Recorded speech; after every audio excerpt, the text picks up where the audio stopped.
الحمد لله رب العالمين والصلاة والسلام على النبي الأمين المبعوث رحمة للعالمين وعلى آله وصحبه أجمعين. أحبتنا الكرام، يقول الحق عز وجل بعد أعوذ بالله من الشيطان الرجيم: لمسجد أسس على التقوى من أول يوم أحق أن تقوم فيه وأن المساجد لله فلا تدعوا مع الله أحدا. ويقول صلى الله عليه وسلم: من بنى لله مسجدا بنى الله له بيتا في الجنة. Mes chers frères, mes chères sœurs, je suis aujourd'hui honoré de vous présenter un projet qui me tient à cœur. Allah Tabaraka wa Ta'ala nous dit une mosquée qui est bâtie sur la base de la piété, et la mosquée qu'Allah Tabaraka wa Ta'ala bénit, Masjidun ussisa ala taqwa min awwal yawmin ahaqqu an taquma fihi rijalun yuhibbuna an yatatahharu wallahu yuhibbul mutahhirin. Eh bien, le projet qui me tient à cœur, c'est cette mosquée qui s'appelle Al-Jamal al-Muhammadi, la beauté muhammadienne. Une équipe vraiment magnifique, extraordinaire, et derrière ce beau projet, dans la ville de Besançon, qui pour l'instant ne contient pas, n'a pas de mosquée, n'a pas cette chance d'avoir sa propre mosquée.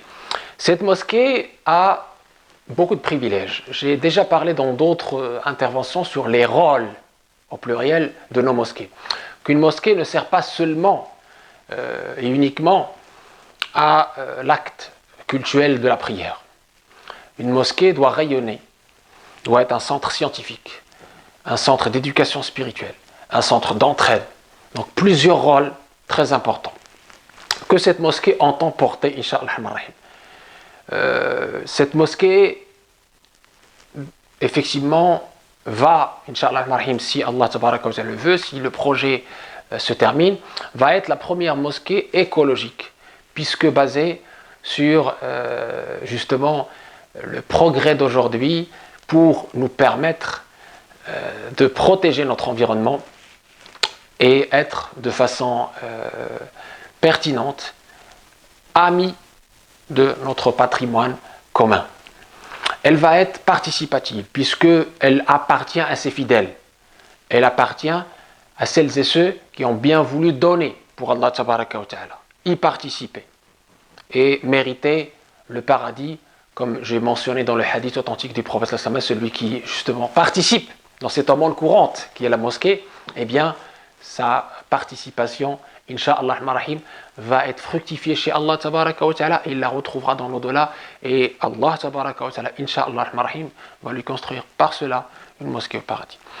Je disais la spécificité écologique, la spécificité participative qui est dans l'air du temps, qui est aujourd'hui presque une exigence, si on veut être dans cet islam de beauté, dans cet islam qui respecte notre environnement, notre patrimoine commun, mais pas que. Il y a aussi le fond. Et c'est ça qui est important, Rijal.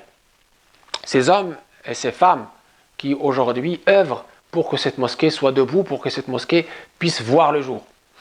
Eh bien, ces gens-là viennent de l'IESIP, l'Institut d'enseignement supérieur islamique de Paris, qui aujourd'hui veille à l'enseignement islamique authentique selon les 4 écoles et dans le respect, bien sûr, de l'autre. L'islam authentique, l'islam des 4 écoles sunnites, porté par des savants spirituels, des personnalités connues et reconnues pour leur qualité, pour le fait qu'ils ont allié à la fois la science et la spiritualité, la science et la bonne moralité, la science et le bon comportement, la science et l'action dans le service aux autres, le service aux plus démunis. Et d'ailleurs, votre mosquée Al-Jamal, avant même qu'elle se construise, elle a commencé ses activités à la fois culturelles, à la fois spirituelles et à la fois sociales. Très important pendant effectivement cette période, nous organisons des plats à emporter, des aumônes courantes pour justement montrer aussi cet aspect social, humain d'une mosquée. Cette mosquée se veut solidaire, bien sûr, puisqu'elle va ouvrir ses portes à tout le monde et surtout aux plus démunis. Elle va ouvrir ses portes aussi pour ce qu'on appelle le dialogue interreligieux, pour qu'on puisse connaître l'islam au grand jour. Si nos mosquées ne font pas ça, qui le fera? le prophète a lui-même accueilli les chrétiens de Najran dans sa mosquée pour justement discuter avec eux de façon aimable et bienveillante sur cette belle religion et poser les questions justement sur cette belle religion. Cette mosquée a déjà son site internet que vous voyez derrière moi. Elle a son contact pour de plus amples informations.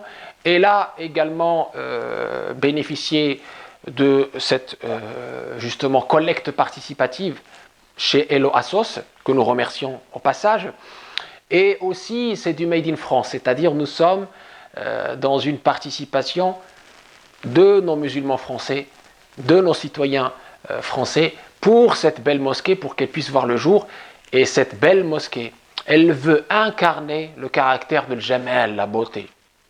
Allah est jamil, yuhibbul jamal. Allah est beau, il aime la beauté. Donc nous voulons vraiment incarner à travers cette mosquée la dimension de la beauté, dans toute sa splendeur. La beauté d'abord du comportement, la beauté de l'éducation spirituelle, la beauté de la calligraphie, la beauté de l'écologie, la beauté de la question de la responsabilité civile, la beauté du civisme, la beauté dans toutes ces dimensions finalement, à la fois morales, spirituelles et même artistiques. Très simplement aussi, pour aller plus loin et pour avoir de plus amples informations sur cette mosquée, au-delà de son site internet que vous voyez derrière moi, il y a aussi sa chaîne YouTube. Vous avez sur cette même chaîne YouTube les prêches du vendredi et les présentations et les événements qu'on fait portés par l'association culturelle El Jamal et l'association culturelle El Jamal. Participez, soyez acteurs de cette belle mosquée, soyez acteurs des mosquées de l'avenir, des mosquées pour vos enfants, pour qu'on puisse être, Inch'Allah, non pas seulement dans l'acte cultuel de la prière canonique, salat, mais aussi, et en plus, dans une mosquée qui s'occupe de nos enfants, qui s'occupe de l'éducation, qui s'occupe de l'enseignement. Et vous trouverez sur la plaquette de cette mosquée tout un programme d'enseignement à la fois pour les enfants et pour les adultes, y compris les langues vivantes, y compris les sciences profanes, en plus de la science religieuse. Nous souhaitons, Inch'Allah, que cette mosquée soit pilote pour toutes les mosquées de France, à la fois dans sa façon d'être bâtie, d'être construite, mais aussi dans sa façon d'être gérée par des personnes compétentes. Yusnadul amru li ahlihi, Inch'Allah, et aussi au jour le jour d'être accompagné dans l'évolution de ces activités par les ulama, les savants français, et on en a, alhamdoulilah, qui ont les diplômes, qui ont les compétences, et chacun selon sa compétence, que ce soit la cellule de communication, la cellule de dialogue interreligieux, la cellule du travail culturel, et la cellule justement de l'enseignement. Tout cela est piloté par les bonnes personnes, femmes et hommes, qui sont soucieux de porter haut et fort, cet islam de la beauté, cet islam du bon comportement, cet islam du bien vivre ensemble dans notre société plurielle. Wassalamu alaikum.